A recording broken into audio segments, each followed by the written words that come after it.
Sure. What do you think of President Obama's re-election chances next year? I think they're great. He has the inside track. He is the president. He has put forth a great direction for our country. He's pulling out of Iraq, pulling out of Afghanistan. Those are two big issues.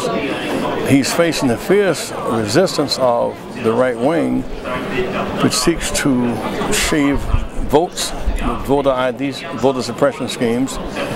They reject every idea he has ideologically, but against those odds, he brings to the race a credible campaign with a great experience. I expect him to win.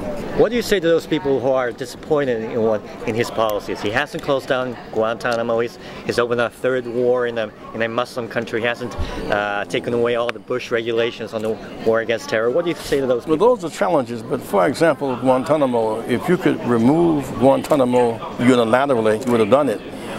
America has a body of laws, and you cannot move that quickly, and that has been a resistance point. I think that the expansion of the war has been problematic for the whole country. We're spending $2 billion a year and a week in Afghanistan. The numbers rising. But I hope the pullback that he has begun will expand, because we need less investment in the war in Afghanistan, more investment in reviving urban America. We're facing some tremendous unemployment crisis in our own country, and the expenses of the war and the violence is not a good thing. But I think he has time to turn it around. I certainly hope he does. Now, one question on Libya. Now, he hasn't gone to Congress to authorize the war. Now, the War Powers Act says the other way. Do you think he needs to go to Congress to get approval for the war? Well, clearly they found a way around having to go to Congress, but the Libyan mission was a humanitarian mission.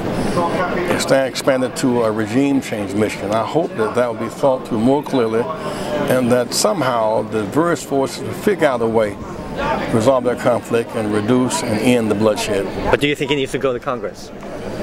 Well, that has been debated, and it's determined that he does not have to.